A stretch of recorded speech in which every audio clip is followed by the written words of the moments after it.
I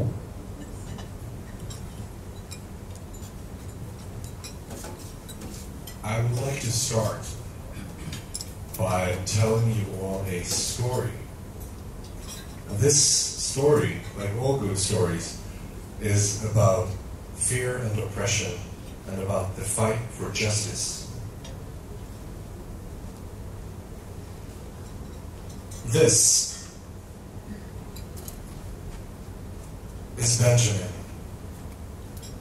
Benjamin lives in Dhaka in Bangladesh. He moved to the city together with his parents when he was 9 years old. In the confusion when they moved in there, he got lost and has since been living on the streets. He's held short-term jobs, amongst others, at an hotel as a bellboy. And a couple of years ago, he was accused of stealing from his employer. His employer called the police, and they jailed him. In the jail, there was a lot of kids his age, people way too young to be in jail. Now, as chance would have it, Benjamin had taken part in a registration process together with Plan a few years earlier, and he could prove that he was underage. He could prove that he didn't belong in jail, so he was released. Now, his friends weren't that lucky, and they still remain incarcerated.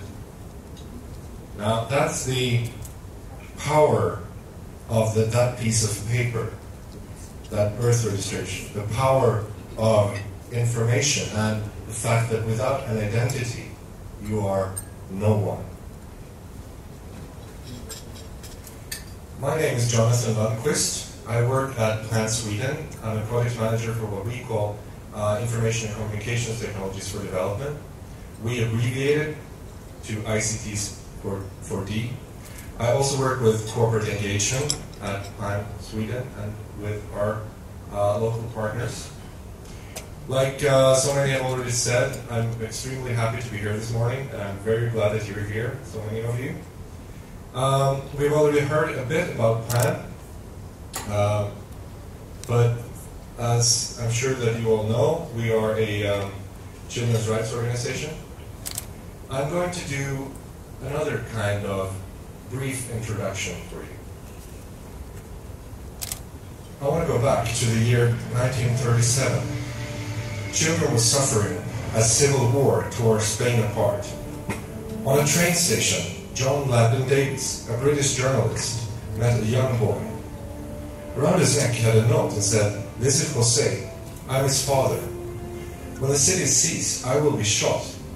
Please, if you find my son, take care of him."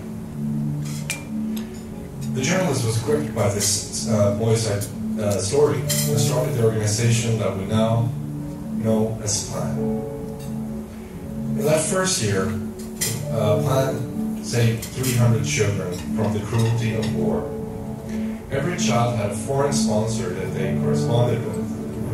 During the Second World War, Plan helped children in several European countries, but when the war ended, the need was greater elsewhere. First in Asia, then in Latin America, and in Africa. Today, Plan work to break the spiral of poverty for millions of people around the world. And we've been doing so for over 75 years. All thanks to the initiative of one man and to millions of sponsors and partners. Now, Plan's vision is that of a world in which all children realize their full potential in societies that respect people's rights and dignity. To me, that's just a fancy way of saying that we all work for a world without Plan. We have offices in 69 countries today, though, still. And our work affected 84 million children last year. What's so unique with Plan is that we work very closely at the grassroots level. And with over 60,000 local volunteers all over the world, we can really say that we are deeply involved in the communities that we work with. And this I'm very proud of. Plan operates within 8 focus areas, and I'll just briefly go through them. The first one is health. Then you have education, water and sanitation, protection, emergencies, child participation, and sexual health and HIV, and, like we will get into in more detail, also economic security. But before we do that, I would like to tell you another story. This story, like all good stories, is a story about love and loss. It's a story about the hope and resourcefulness of people when faced with great challenges. The setting for this story is rural India, and we go back to 1995. The setting is a poor fisherman's village. The village had been there for hundreds of years. Every morning, the men of the village left in their boats to go fishing. And due to sudden storms, every year there was a handful of fishermen that were killed at sea. Now, being a fisherman, this was just something you had to accept. You know, the sea giveth and the sea taketh away. Now, one day, suddenly, one of the daughters from the village was accepted to the university a few kilometers away. And remember, this was 95, so the internet existed, but Facebook didn't. So what she found of this new amazing thing called the internet was this. The US military had uploaded weather maps for free for anyone to download. And they probably did so just because it was the easiest way to distribute them to their own forces. But she realized something when she saw this. That this piece of information can change the lives of people in her village. So she set her alarm clock every morning, 2 o'clock, and she went up and she recorded a weather report onto a cassette tape, which her brother then rode his bike all the way to the university, picked up the cassette tape, went back again and into the harbor, and played the cassette. And since then, since that day, no one has been killed by a sudden storm. Again, the value of information and the tools that we can provide, and that can actually change lives for real. This brings us to today's topic: youth unemployment. If you listen to the international bodies like the International Labour Organization and others, this is a huge waste of resources, not only to the people who are affected by unemployment and are poor because of it, but it's also a tragedy and a threat to the security and stability of entire nations and of entire regions. Let me just give you a glimpse of what we're talking about. Right now in the world, we have 2.7 billion people in poverty. 1.2 billion people of those are in extreme poverty. That means that they live on less than $2 a day. Half of the world's population is under 25 years old. And now it's going to get really interesting. 1.3 billion people will enter the job market in the coming years. And 85% of them are from developing nations. And the catch is that in the same period, only 300 million new jobs will be created. Now, if you know your maths, we have a problem. We're talking about the square peg in the round hole. There's a solution. This is something that we have to solve. And I say this because also we know that the only way, I know this and you know this, but the only way out of poverty is to work your way out of poverty. So this brings us here today.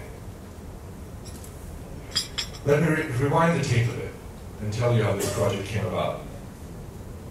Plan has been working with a global consultancy firm, Accenture, for years. And we have a great global partnership together with them. They have a CSR project that they call Skills to Succeed, which basically is about raising competencies and giving education to people in order for them to get a job. Plan has identified youth economic empowerment as one of our focus areas for the coming years. And Plan and Accenture could see that there was a match here. We wanted the same thing. So we went into a more formal collaboration with Accenture, and we also approached the Swedish Development Cooperation Agency, SIDA, which has a great business for development department. Together with these partners, we surveyed over 30 countries all over the world for where we thought it would make most sense to start a pilot project, to do this for the first time. And Uganda was the country that we picked. And we did so. This, I think, is very important. We did so not because of the problems in Uganda. We did so because we saw opportunities. We did so because the issues in Uganda can be turned around. We believe so. We're talking about a young population that want to work. We're talking about a country with rich resources and good opportunity for agriculture, for example. And we did it in Uganda because we had a decade of successful work with savings groups. And we wanted to turn those savings groups into job factories. And this is how we want to do it. You all have this schematics in your brochure as well, if you can't see what it says. It's also for some reason in black and white right now. I don't know why. We want to start off, I hope everyone can see, we want to start off with the traditional savings group. For those of you who are not familiar with them, it's basically a group of individuals coming together within a small community and saving and borrowing money from each other. This works extremely well for a lot of reasons, which we can go into later if you're interested in wanting to know. But what we want to do is to add something to that. Take the experience that we have, the positive experience that we have, and add knowledge to it, what we call market demand matching. Well, that is partly a way of engaging with the likes of you.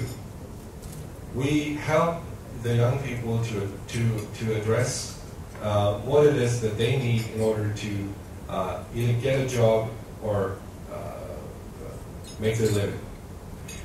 And after we added that kind of component, there are basically 3 routes that we want to offer different individuals, depending on their skills, depending on who they are. Either we're talking about job placement, which is what it sounds like. We match the needs of the employer to the employee. And if there's a gap in some kind of skills, for example, we can see what we can do about that. The second route is the micro-franchising. That is, we would like to turn young people into entrepreneurs, to help them identify, work with a viable business model in order to create a successful company, small company at first. But all companies start small. The third route is that of the producer group. We're talking, again, Uganda is a rich country in resources, great opportunities for agriculture. And what we would like to do is to help people transition from small-scale agriculture, just subsistence farming, into commercial farming. And we can do that by, like in the stories that I told you, we believe that an added access to information can make real results on the ground. And one of the pieces of information that we want to do, we want to add and change through one of the methodologies, is that we are introducing a digitalization of the savings groups. That means that we suddenly can start creating credit histories, you can have access to financial markets, and hopefully help transition that small scale farmer who are in desperate need at one point in order to grow. He's in desperate need of funding, of investment in hardware or added land, leasing of land, for example. But in order to do that, he needs access to the financial markets. And all of this, none of this is possible without you. Because at the top, as you can see, we also have the companies. And we are very interested in helping you gain something from this. Because not until everyone is making money, from the small-time farmer who grows until the corporation that employs people, not until that moment when everyone is making a profit, plan can exit. And like I said, the vision is for a world without crime. We believe that this is a very good model, and we are excited to see what we can do together. We think that it will provide opportunities, real opportunities for real jobs and for real profits. Together with me here today, I have one of our partners from Grameen Foundation. I would like to welcome to the stage for a brief presentation Fiona Robinson, who is the project manager at Grameen. Welcome.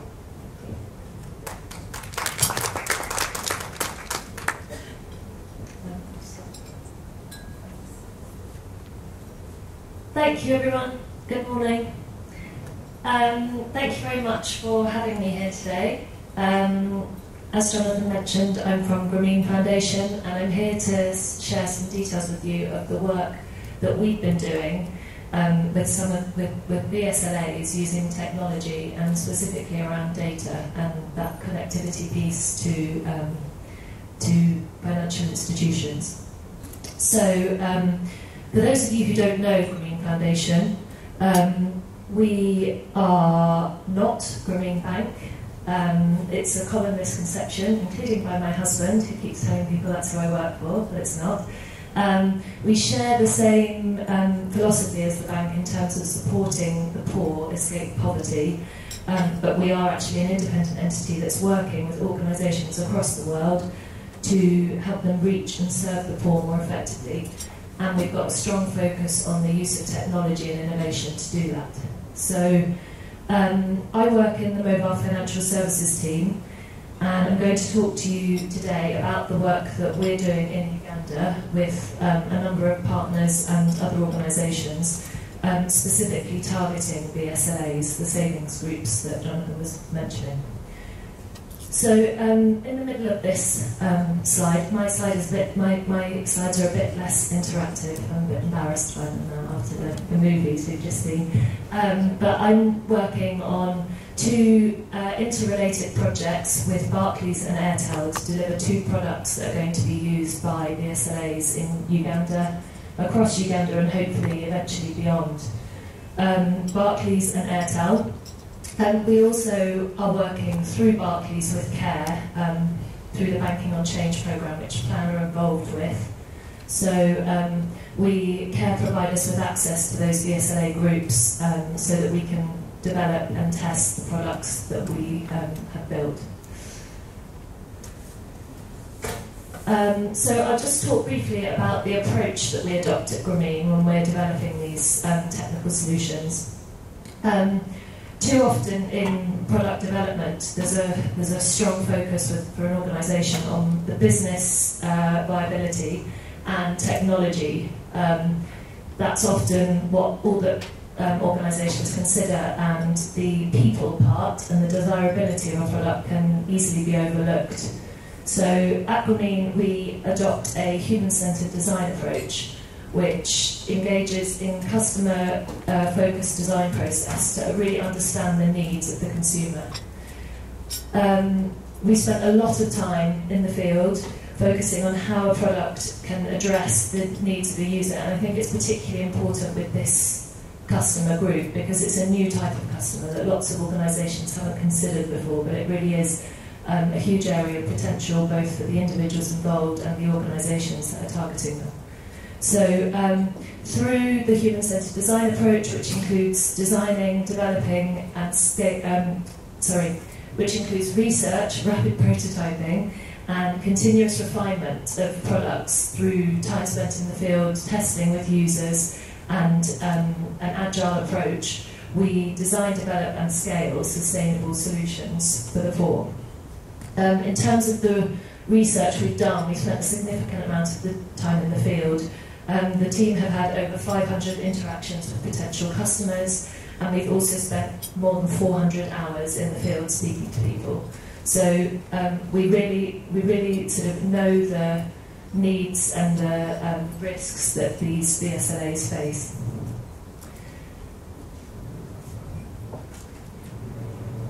So our extensive research has uncovered two key insights. We've distilled it down to these two key insights. The first of which is paper records. The BSLAs meet on a weekly basis, and everything they do is recorded in what we call a ledger book. Those paper records essentially have details of the group's life savings. If anything happens to that book, it's lost or destroyed or stolen, the group lose that record, and they, even if they haven't lost the money, they've got no way of knowing what belongs to who. Also, those paper records, by definition, by being locked in a box, aren't accessible by people outside the group or those who go and have a look at them physically. So it's very difficult to understand and analyse the behaviour within the group. Even when we have groups who are linked to a financial institution, who are making deposits, you only see what I think of as like the tip of the iceberg, the excess funds that's available to deposit with the financial institution. You don't see all that fascinating behaviour that's happening within the group, the lending and the loan repayments. The second insight was the distance from branch issue. The groups collect funds and store them in a metal box which sits in someone's home within the community. Lengths are gone to secure that, but there's still a risk in terms of, again, life savings from a number of people sitting in a box unsecured. And you also then have the issue of security in and the cost of transit. So if they do decide they want to deposit to the bank, they have to get it there, and they often, or they generally send more than 2 people, often 3 people, to the bank to reduce that risk, but that obviously increases the cost. So those were the 2 main insights from the research we've done, and actually these findings are the basis behind the products that we've now developed that I'm going to talk to you about.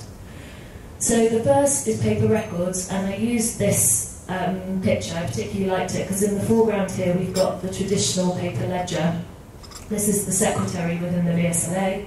The lady in the background is a new role that we've created, the digital secretary, or mobile secretary, and she's got a smartphone with the app that we've developed with Barclays. And that app is called LedgerLink. So essentially it is a simple app for Android smartphones. This is a screenshot of the home screen. It enables the group to digitally capture records and then to securely store those records with Barclays. So on a weekly basis, as I said, the BSLAs meet. They record the information in the record book and in the LedgerLink app. So you have the secretary writing the details and a mobile secretary entering the information into the phone. At the end of the meeting, once everyone's happy that the information's been collected accurately, they securely send that information to the bank for storage. so they have a backup copy of what's in the book. This means, obviously, if the book gets lost or stolen, they can get a new copy of the records from the bank. The bank can monitor group performance to support applications for loan products, and they get that insight below the sort of top of the iceberg that they haven't been able to see before. And then organisations like ourselves, CARE, PLAN, will be able to understand VSLAs better by being able to see what's actually happening within them and identify issues that they're facing, offer extra support and develop new products in the future.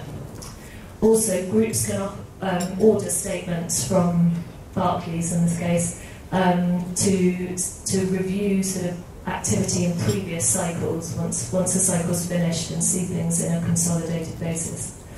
I think it's important to mention here that this is part of a sort of proposition that's being developed for BSLAs, and to the discussions earlier about the involvement of the private sector, I think it's really exciting because this isn't just a sort of CSR initiative that Barclays is promoting. It is that, but it's also, they feel, a commercial opportunity to access a new type of customer and better serve their needs.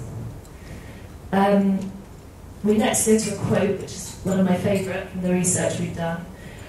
This is from a woman who we met at the research stage, so she didn't know what it was that we were developing.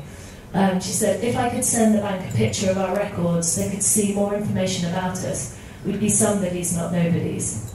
So the people we're working with are really keen to have that relationship with a formal financial institution. And at the moment, even when they do have the relationship and they're making the deposits, they don't feel like the organisation fully understands what it is that they're doing and the sort of power that exists within these savings groups. So the next insight was distance from branch. This one, we start with the quotes. So even when we deposit, we send at least 2 people. Ideally, we'd send 3 each time to have a witness. So this speaks to both the risk of transporting significant amounts of money over long distances, but also, unfortunately, the temptation and real risk of, within the group, one individual being sent and not all of that money or none of that money reaching the financial institution. The second one speaks further to that. I would trust a phone SMS message from the bank more than a paper receipt. So there's a real demand both for visibility of what's happening and also for a more secure way and an easier way of getting the money that's saved into the bank, which has led to the development of our second product, the group wallet with bank linkage. So this is where Airtel come in. We're actually working with Airtel at the moment.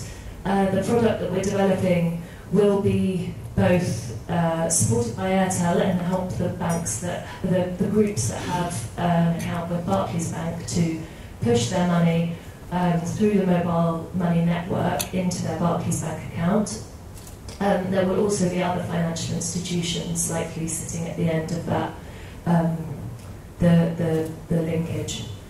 So the group wallet that we're developing is protected by 3 pins, which reflect the padlocks that are on the physical box that's held in the community. And to the second quotes point, notifications of all activity are sent to a group of designated individuals, including the pin holders who have to approve all the transactions. So this is beneficial because it obviously means that as a group they only have to travel to the local agent rather than to the nearest bank branch. We hope that will make it cheaper for them.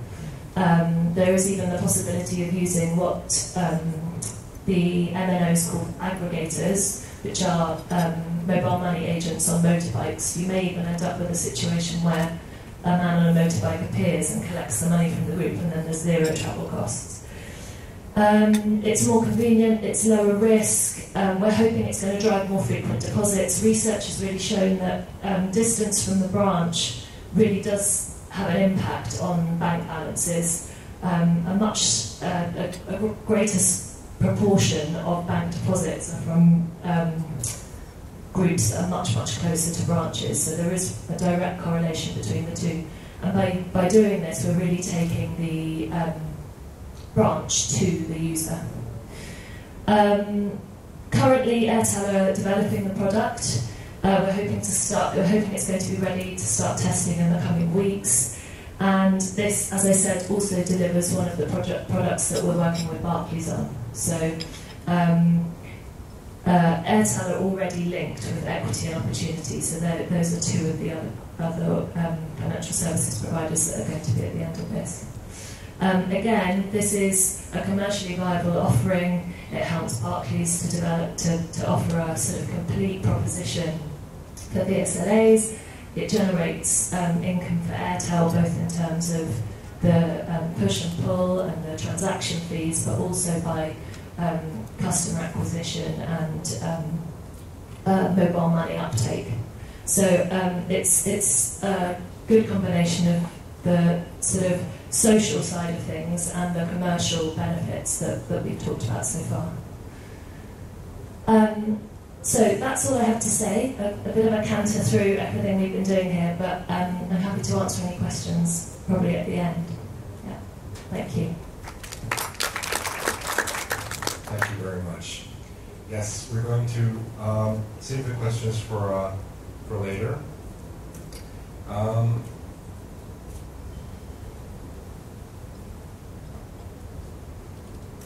We are now going into what we would like to call a panel discussion.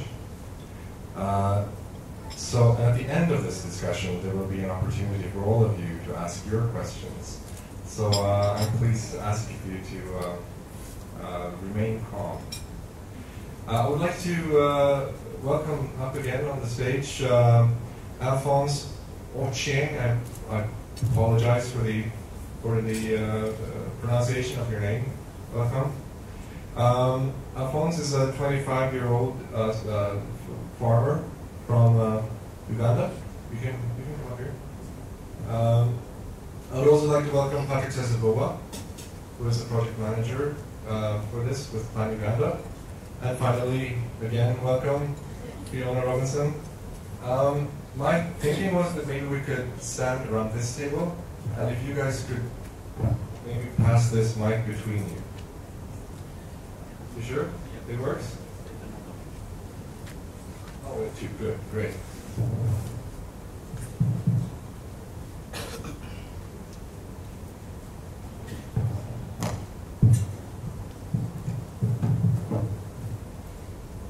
Welcome, all of you.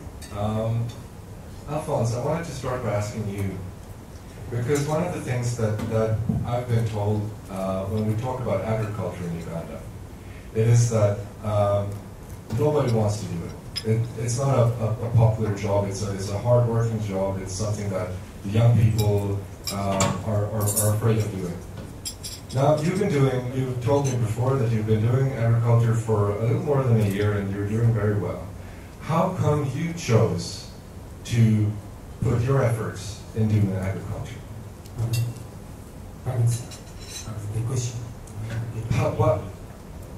Yeah. The question was, why did I choose agriculture? Actually, by the name Sheng Advanced. Shortly after my senior 2007 OSS, I was doing PCBM, and I got all the core principal courses, and I paid to join any institution because of lack of money. But by then plan came in 2012, and they got me from the village. Then they took me for 6-month vocational training. Then there were a variety of courses. I chose agriculture for the reason that my school fees was being paid through agriculture. My father was a peasant, agriculture. So I thought, why is that if I go and do a training in agriculture, I'll come and improve on the level of production together with my dad. So I went in for agriculture because I wanted to be a job creator, not a job seeker. And as we all know that agriculture is the backbone of Uganda, and it employs over 80% of the total population. So I found it wise to go and do agriculture, come and create my personal job, than moving around the street looking for a job. You appreciate the fact that I'm using now 6-month vocational training certificate, but the senior 6 A-level certificate is not helping me. So that's the reason why I chose agriculture. Thank you. Yes, sir.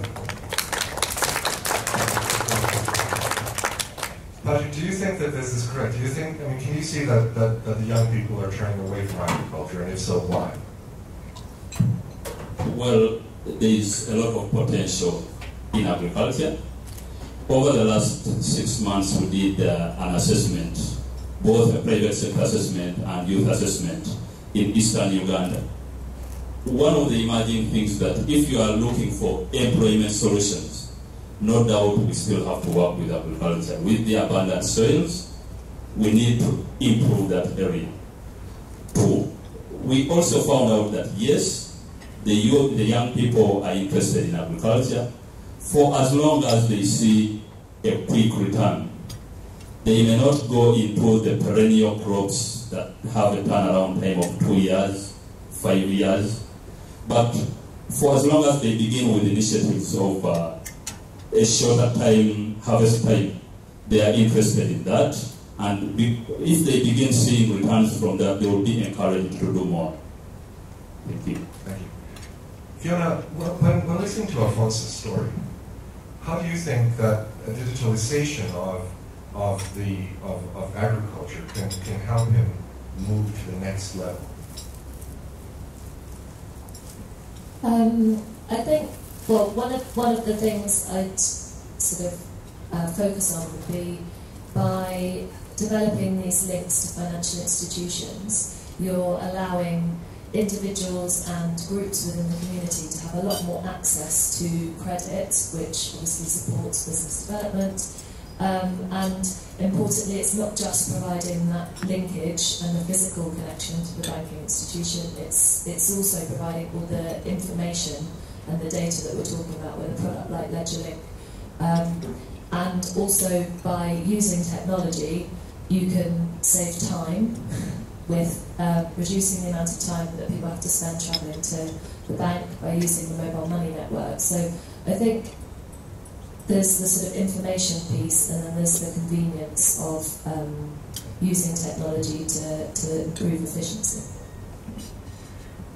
Alphonse, when you grow things today, do you have a hard time selling what you produce? Do you think you could sell more if you could grow more? Yeah, I can sell more if I grow more, because now I'm having the high demand compared to the supply. So due to that, I went ahead to train other outgrowers from my village. So I would set up demonstration garden, training other people, whereby from there they also go and cultivate in their main field.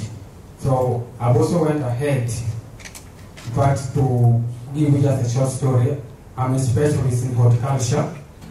I deal with horticulture majorly.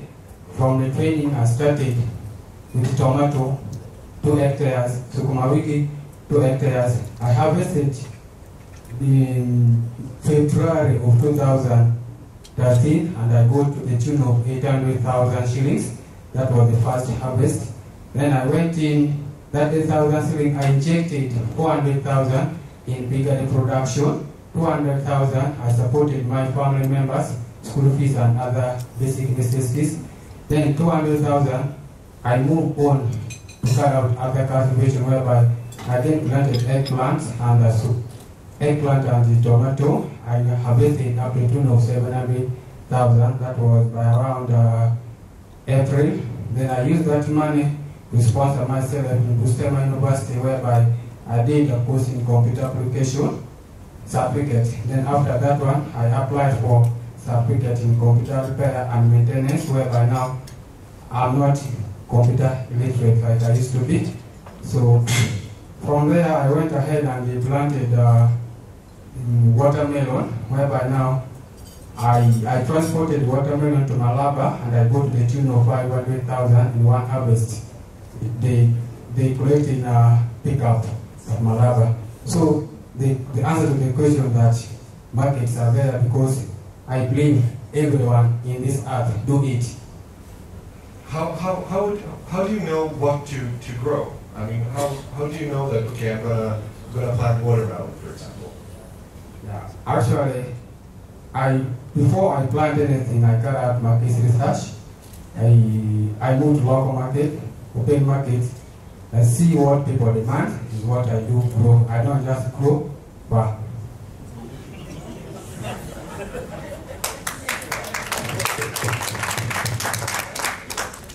in order to sell to big buyers, what do you think you would need? I mean, now you're selling on the local market.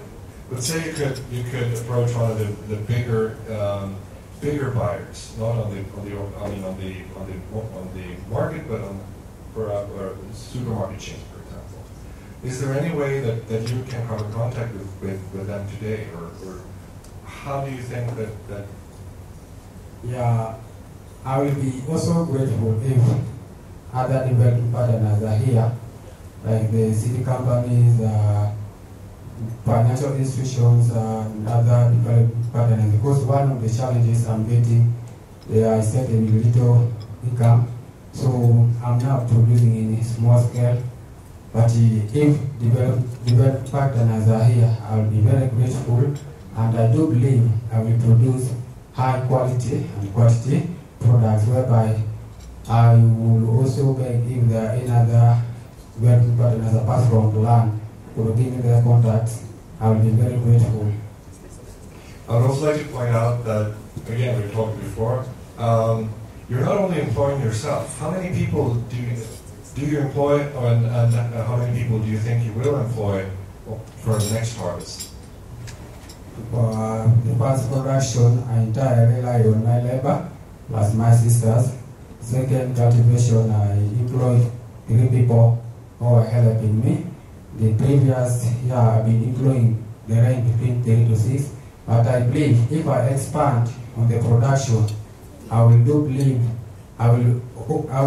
open up opportunity for other people to come and help me in the farm. In other words, I will create a job for other people. Yes, that's the really wonderful thing, is that you actually give jobs to other people as well. Patrick, coming back to the model that I just went through really quickly. Of course, not everyone can become an entrepreneur, for example. Could you expand a bit on the different routes and why we chose these different typical routes for people to take? First of all, the key base for all the 3 approaches is the savings group. We will train the young people, both the boys and girls, on the savings culture. That is what we have promoted all along in the last 5 to 6 years. As we speak now, we are talking about close to 100,000 people in the 5 districts where we are talking about 4,000 savings groups that have developed a discipline, meet once a week, save their money, but we need to take them to the next level. For this particular project, that's why we want again to focus the young people on the savings-led approach, because you develop the discipline, you learn how to use your money. Before you know it, before you approach the financial institution, you have learned how to use the extra resources that they bring on board. Now, beyond that, while we have traditionally focused on saving and lending, we want to take it to the next level, introduce entrepreneurship training, introduce more information to the groups, do what we call life skills training. Let the life skills can be a broad range, right from negotiation skills, even the public speaking and what have you. And then also introduce the other agro technical skills. Now what we will see emerging is that we will see beyond the savings groups more producer groups coming up around a common enterprise, which may be into either agricultural production or along the value chain, activities around the agricultural value chain, which these small producer groups will engage in because they have the interest and the passion. Now, for those that will go into agriculture, then we will engage with the partners to offer that kind of technical skill in agriculture. The other, and we think, because again of the terrain, we think 90% of the young people will go into the producer group approach. We are talking over the next 3 years, we are talking about working with 12,000 young people. The smaller group which will go into the entrepreneurs, the micro entrepreneurs we are talking about, we are looking at a smaller percentage going into, yes, micro enterprises, where we are looking at a micro franchisee kind of solution, where you have either bigger companies in Kampala or elsewhere who are keen to grow their markets in the rural areas, who can identify these young people as sales agents. In the process, that will be a job for them, but they will earn from it. And this this bigger company will be interested, because it's interested in seeing that the product goes out. There is also a training component attached to that. The company will be able to offer product knowledge to whoever is involved in that in order to sell better. So in that, again, the young person will be able to learn and also earn. The very smaller component percentage, again, we want to look at is job placement, where if there are some of these young people in these savings groups, either they have a certificate in whatever computer repair or anything, and they are looking for a job. Now, why I'm saying the percentage for job placement may be not more than 5%. The reason is that when we did the private sector assessment in this part of the country, there's not so many jobs. The private sector organizations we are talking about are weak, smaller companies employing 1 or 2 people, family people. So that's the best we can see, that not many will be employed. Even when you take the district or any big, even if it was a financial institution, every other year there is only a limited number you can employ. You send out an advert for one small job, high or low, you receive thousands of applications, but you need only one. So those are the 3 approaches we want to work with. And for this kind of meeting, again, we call for engagement with the various actors who have an input in this kind of process. Thank you. Let's elaborate a bit on that. And Fiona, you're describing a collaboration with banks, for example. Let's turn on let's put on the corporate hat right now. What's in it for the companies? I mean, this collaboration that you have, it's on a commercial ground. Can you explain a bit on how that process came about, where you identified, or did they come to you? How did you start collaborating with the bank to do this? So I think actually in our case it started off as a social initiative. I think the exciting thing's been, as we've progressed and we've started talking about these products, is that the commercial opportunity that exists has really sort of revealed itself. There's a huge potential here in terms of accessing new customers, sort of social mobility within the VSLAs, and reduction of poverty means that at the moment it's the group that is a commercially viable bank customer, but in the future, as the groups start, sort of members of the group become financially empowered, and you hear stories that with a bit of capital investment you can quadruple that many times over. So the opportunity here is that the banks can access a whole new customer segment that at the moment is sort of not considered and forgotten, initially as a group, but over time, hopefully, as an individual as well. So, and we're hoping with the work that we're doing with the LedgerLink app, that data to start with will be used to inform group decisions, But over time, there's nothing to say that with consent, an individual can't go into a Barclays bank and say, I've been a member of that BSLA for 3 years, have a look back through the records, and you can see that I've repaid every loan on time, which is hugely powerful because we're basically giving both groups and individuals a credit history. Yeah, and that will turn into a customer relationship for the bank, so that's their upside. Right? Yeah. So, Patrick, I'm going to ask about the same question to you. What's in it for the companies? How can Plan, in this case, assist the companies in turning a profit with this? Why should they collaborate with us? From my standpoint, we are working closer to the communities. We have built capacity, or we continue to build capacity of the savings groups.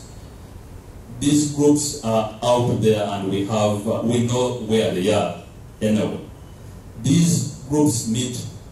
Often they choose when to meet, but certainly we have all the information on where they are and who they are.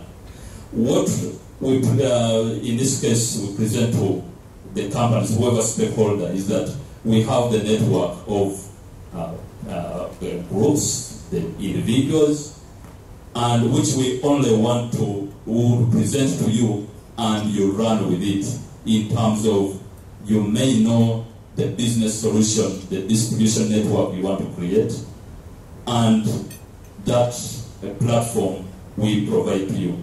Again, Plan will do a coordination role.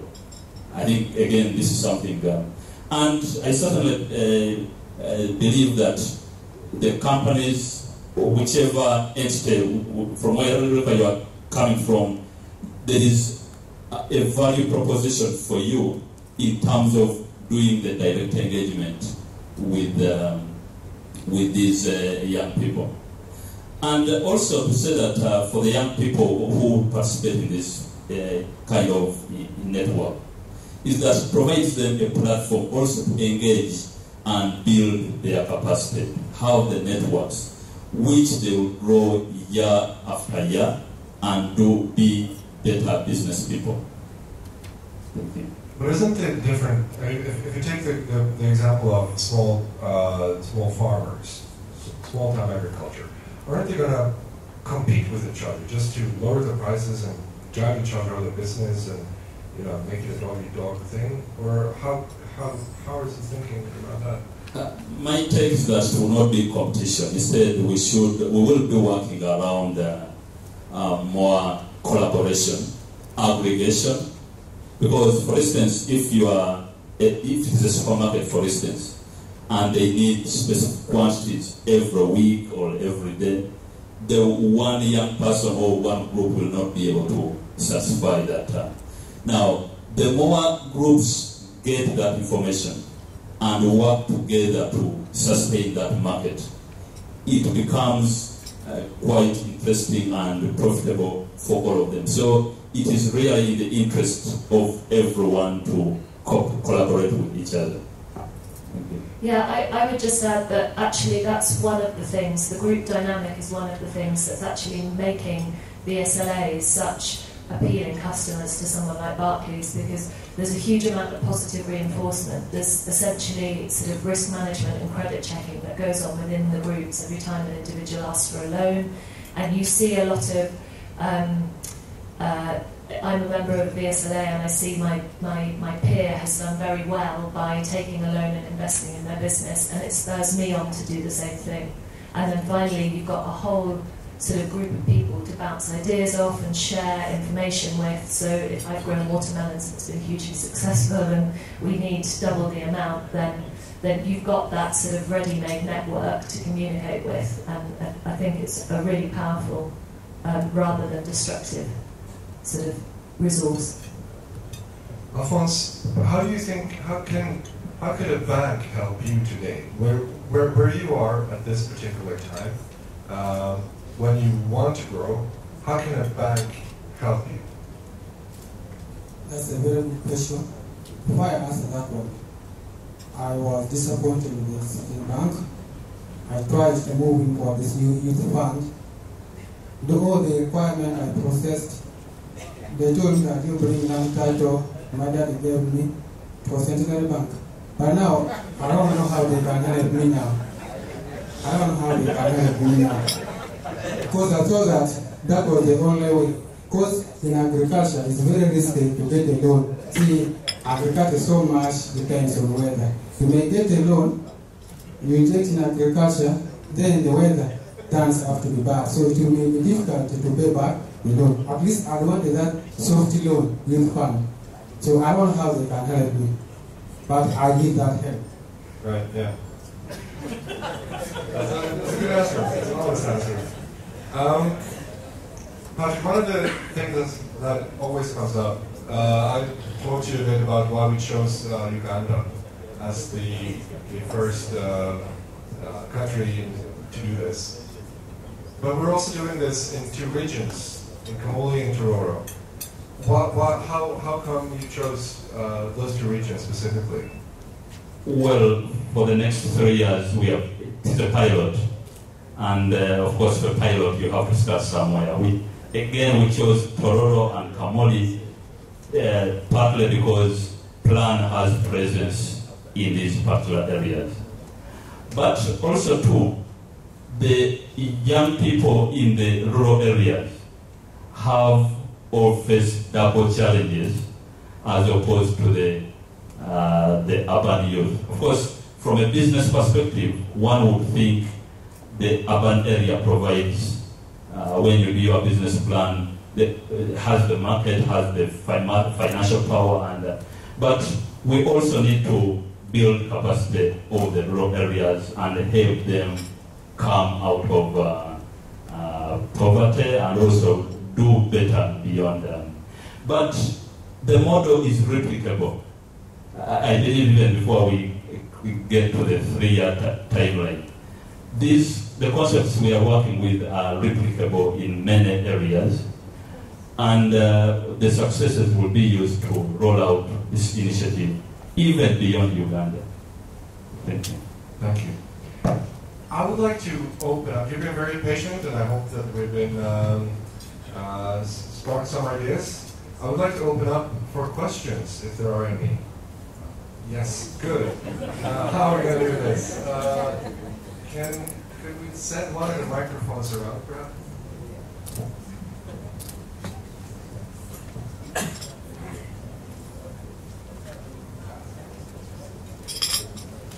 Yeah, thank you very much. Dr. Mason, what's my name? I'm the National Youth Chairperson. I really want to thank you for this meeting and also especially for the panel discussion. I also thank the young man for sharing his experience, and I think that's really hands-on.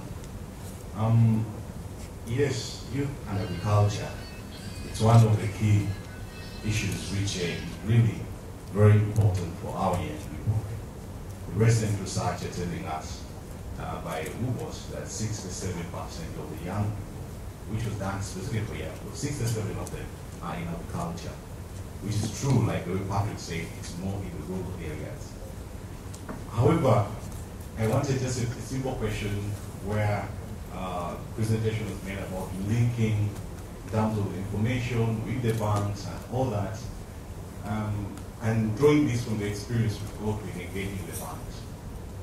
And banks and young people are not friends. First of all, most of the institutions, the financial institutions, do not take young people as viable customers. We tested this when we rolled out the youth fund, and truly, this program was more frustrated by the banks. And so I'm looking at the way, if you compare that with other groups like for the women, for them they've always been welcome the banks because there are a lot of fears they have with the young people. Because they know young people, it's been hard for them to take back the money, some of them just excited, they come without business programs and all this.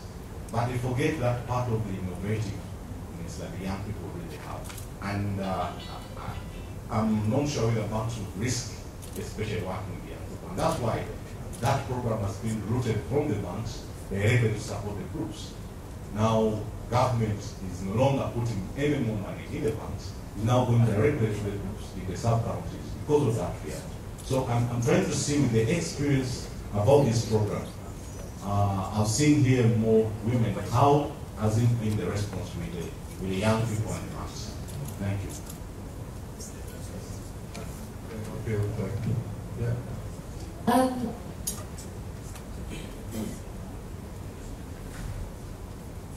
Okay, yeah, would you like to do that? Sure. We can take a few more questions and then answer them in a block. Anyone? Yeah, you. Thank you very much. Once again, I'm Joseph from VETCO. We are one of those institutions that have been working with the VSA model. And one of the things that I have noticed over the years is that the model is built around certain principles. For example, one of them which is very interesting to me is that by the end of the year, this money is shared out, and then the group is back to zero. And I've actually been debating, how do we now change the model to make it in such a way that people do not look beyond a year, so that they have money for investing into the businesses, because at the end of the year, they are totally starved. So I don't know if this has been taken into consideration, and I would like to, for people to share experiences, because it's something I've been grappling with. Two, I was interested in the branding model, but at the same time, I look back and I look at the communities we are talking of and how they start.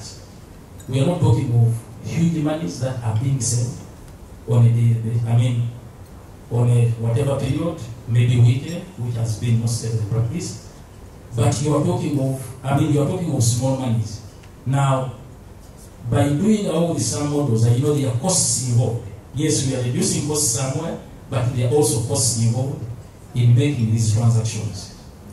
How well is it working with the people for whom we are introducing the technology, so that there is a better appreciation of the model?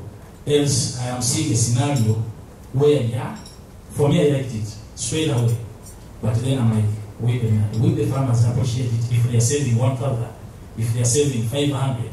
And these are the levels of savings that we have seen happening in the communities. So I want to just hear if this has been tested, what are the costs involved, so that when we start talking about it, it's something that has either been tested somewhere, so you promote it knowing how you can minimize the costs that are involved. Thank you.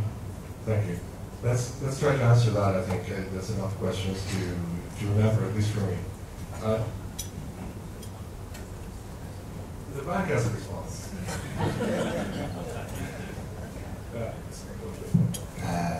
Elisha Ugorobi, and I work with the Central Bank.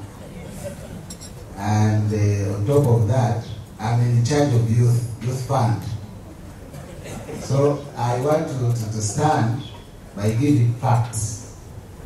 Really, I will not so much argue with my boss here, the chairman national youth. I know he has his facts, but I want to assure the audience that Central Bank is closely working with the youth. And so far, in the last 2 years, we have disbursed over 30 billion shillings to youth, and over 9,000 youth have benefited on this fund. So my brother Patrick, Francis, I want to follow up. I want to know why you failed to access the fund, because we have it, and I will work out so that you get the money. But still on plan, I have my submission. Thank you for your innovations. I can see you are really doing well, and you are focusing on youth unemployment, which is all of us want to see that we can turn it out. But I have some observations which I want to share with you. One, can really plan come up with a unique product that we can sell to our youth? Because as we the banks, we fear youth, yes, in quotes, simply because once we give them money, we can't know where they're going to invest the money. You can't know. But if we can come up with a product that we can really sell to our young people, that yes, horticulture. In the north, we expect mangoes from there. We are focusing on youth who are engaging themselves in producing what? Mangoes. That can be really easy for us to monitor, to evaluate, and then we come up with that. So could we plan come up with a product that can really be sold across to youth? Like that, the other time I was watching a lady who was running rabbits. Can really plan come up with a product like growing rabbits, and it's for youth. So that we can focus on that, and then we see how we can improve our youth and also work on the unemployment among them. Then two, market research. However much my young brother there is doing some good work in farming, but I can see still on subsistence level, is competing with those people who are producing much, cannot really work on market research, so that we can help our youth. We link them to markets, as we train them, we link them to markets, and then from there I think we can really work on them and turn the challenge of unemployment. So market research plan, I really want to hear what plans do you have for that, to see that we can improve on the levels of unemployment within among youth. Financial literacy, yes. We are working with Gramini, and very soon we are also coming up with that model in March. We'll be launching it up, but I didn't see here that Central Bank is also having the same model, which is coming up with Gramini.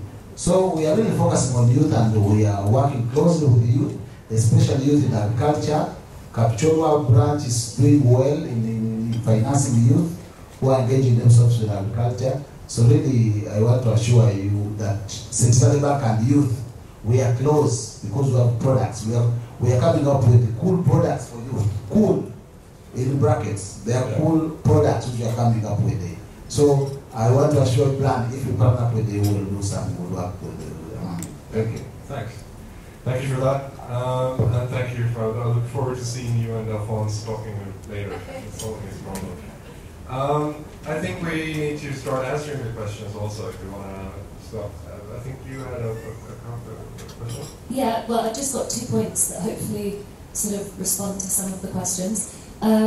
First of all, in terms of banks working with the youth, again, my answer is BSLAs. As I talked to, the BSLAs provide that extra structure, and I think if banks can use the BSLA to sort of police amongst the group, and there are young people included within the group, then actually the young people within that group are likely to become the customers of the future. So I think if banks don't have the risk appetite to take on that one individual young person, perhaps looking at them as a group of young people with the methodology and the structure that VSLA offers can sort of help to address that issue. That's what you're saying, is that the social control of the VSLA group helps, for example, to see that the money is spent on what it's supposed to be spent on. Yeah, absolutely. And then the other piece to that is, as you start getting more visibility into the groups with this extra data and the information, it's going to be the decisions that the bank is making are going to be much more informed. So even down to the LedgerLink app records a register at the beginning of every meeting. And if you've got a young VSLA, a group of young people within a VSLA, and that register shows that only half of them turn up every week, that will give the bank an indication that perhaps they're not taking it that seriously, versus as simple as a register, being able to see that they show up every week and they're making regular savings, that perhaps they would become good customers and that there's the real opportunity to grow with them. Thank you. The other question I'll just talk to quickly is about the charges. Absolutely, that's a challenge that we're facing once you start introducing mobile money. You're talking about charges to withdraw, to push money to the bank, to pull money from the bank, and also if individuals want to contribute into the VSLA using mobile money, it could potentially be a barrier to them doing so. Our initial plan is not to encourage an individual to come along to the meeting and use mobile money to contribute because of those charges, and also because of the impact it has on the sort of social function of the group. It makes it much easier for people not to turn up to the meeting. You lose a lot of the benefits, and it's also helpful to physically have the cash there for them to count out how much they're able to give in loans. I think it's something that could evolve in the future, particularly once you get to a larger scale operation within the VSLA. Once the group's matured and you're talking about larger amounts of money, perhaps the amount that they save each week has gone up, and you're not talking about 1,000 or 2,000 shillings, but maybe 30, 40, 50,000 shillings. It becomes more viable for them to use mobile money to do that. And then in terms of the group transactions, the product isn't yet developed, but the initial discussions that we've had when we've been out prototyping with groups, and whenever we've mentioned this product to them, the benefit of not having to send those 3 individuals all the way into town, and it's not just transport costs. It can take a day, the group have to cover the cost of lunch, maybe then they get stuck there overnight. There's all sorts of dynamics that end up making it very expensive to make that bank deposit. So the research so far has shown that the group is prepared to pay the cost of a mobile money transaction because it's significantly less than you'd be talking about for them to physically travel to the bank. Yeah. But it's something we'll keep looking at as we develop the product. Patrick. Speak about the traditional VSLA approach. Of course, moving forward, we will want, or we will build the capacity of the groups to have what you may call a reserve or an investment fund, so to speak. Because the core VSLA methodologies, like you said, says meet every year, share out, begin afresh.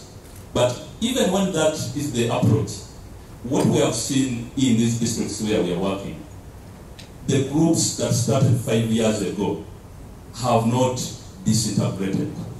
Instead, they have remained together and other groups formed around them. So it is common to go to Kamuli and find under a tree 5 groups or 6 groups meeting at the same time, but each one doing their own business. So as we increase the entrepreneurship training and the career guidance, those are tenets we are going to incorporate into the methodology.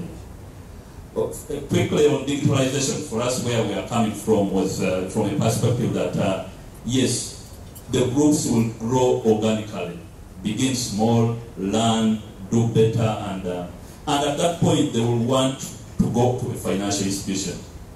And the bank will say, we don't know you, you don't have a history. We begin now.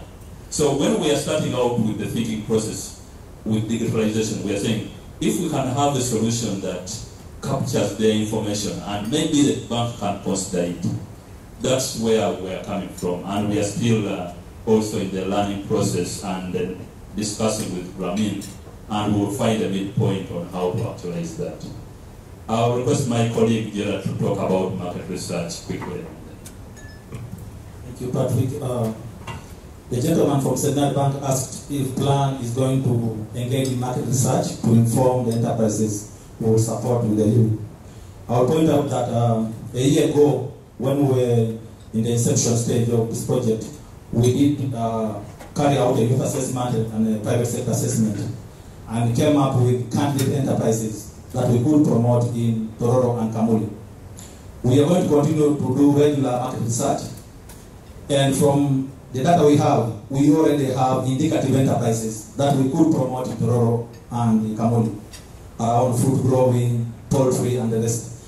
What we are doing now is to engage with the private sector actors who are the major buyers to understand their quality requirements, their volume requirements, so that we work backwards around, say, for agriculture. How do we ensure the likes of Alphonse access the seed and planting materials, for example, that they can cultivate and be able to meet their quality requirements, and then mobilize them so that they can have volumes that make sense for private sector actors. Because most of you, when we go to an agro-processing farm, you're quick to ask us, what are the volumes? What are we talking about? How many trucks can we pick from Tororo? So we want to work around the agro inputs, we want to work around the support services, and all that will be informed by the market research that will conduct. Thank you. Thank you. We are running short on time, and I'm going to have to make a lot of people disappointed. I think we might have time for one more question, and you hold the mic so you decide.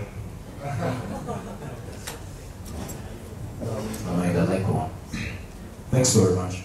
I've been looking at the presentation and also listening to Alphonse, so I'm going to try to use those 2 exhibits and match them to see how my question will be. The presentation started that these people start as serving groups, but when I look at people who were trying to help the youths, like Alphonse, when he left school, he never had any money. So in other words, in this in this part, he wouldn't be taking part. I would be thinking of a holistic approach whereby we would have these people trained. After being trained into entrepreneurship, then they are also mentored. Because when you look at these arrows going up, they are not coming back. So we need to be following up the youths. Now the question is, can plan to have a change at this approach? Thanks. Well, from my fair experience in the microfinancing world, I will not entirely agree that the young people don't have some resource. Actually, as we speak now, we have about 400 youth groups we are talking about that are evolving organically. Of course, if you ask me how much they have saved, it is not millions, but they begin somewhere. So we will begin with the process. If they are not yet there, we will begin with the process of creating awareness, including issues about how to save, where you save from. It is interesting that even in these particular areas, somehow these young people without any training have some form of earning by doing a number of jobs. I saw this, the first picture showed us about that young person in Dhaka. So the issue is that we want to, and when they come to the saving group, they don't begin by saving on day one. The methodology takes you for a period of about 3 months, training you about saving and lending before you begin actual saving. In some of the cases, we find that the parents have even, once they get the awareness of the program, they are even encouraging or supporting the young people to begin that process of saving. So yes, I hear you correctly on that, but we will work gradually to organically raise them so that they grow gradually into that process. Thank you. Thank you.